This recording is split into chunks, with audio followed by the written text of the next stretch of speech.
过年给你们杀只鹅来吃哈。好啊，好啊，好啊，好啊，好，好痛。那吃啊！哇，好大个！这只鹅杀完还有7斤半，翅膀都得有30公分长了。先来把这些还有点点小绒毛给它拔干净。准备一个大锅，开火把锅烧热，加入适量的花生油。油温热了之后呢，把鹅放进来录制。在录制的过程中呢，要不停的给它翻面，把每一个面呢都煎到金黄色。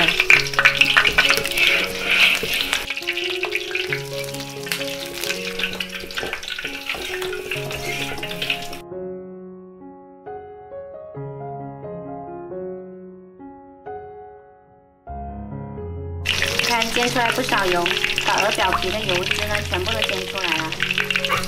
有些地方录制不到呢，就用勺子把油淋上来。录制好了，先放一边。重新起锅，加入少许花生油，把姜片放进来爆香。爆香了之后，加入蒜头，再来加入少许豆豉。那这个是我们的客家娘酒，准备半碗。如果没有的话呢，用料酒或者说是白酒都可以。接着淋入娘酒，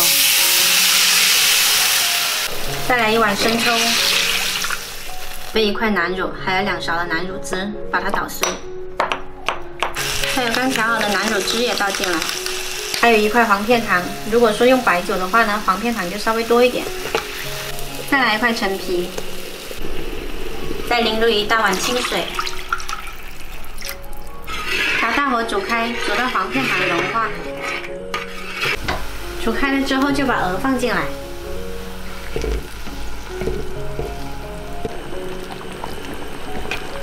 然后盖上盖，小火焖20分钟。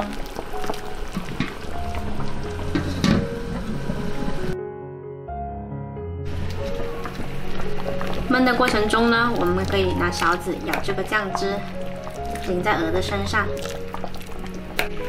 让鹅肉更均匀的吸收酱汁的味道。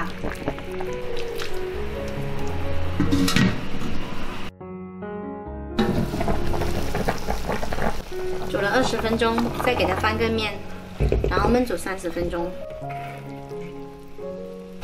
继续盖上锅盖。好啦，我们又焖煮了30分钟之后呢，把鹅拿出来。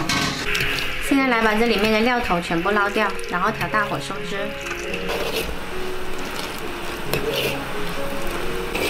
汁煮稠了之后呢，就调小火，把鹅放回锅里。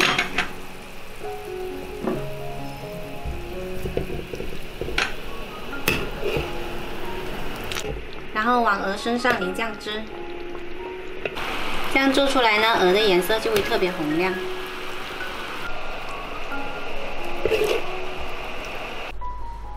好啦，我们的鹿鹅就做好啦，放凉了之后再来斩块。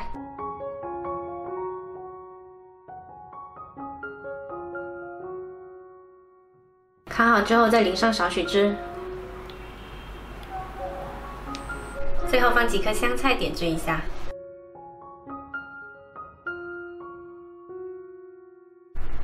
春节放假在家，不妨亲自下厨给爸妈做上一道菜。这道鹿鹅口感咸香微甜，鹅肉嫩滑，喜欢的朋友可以试一下哦。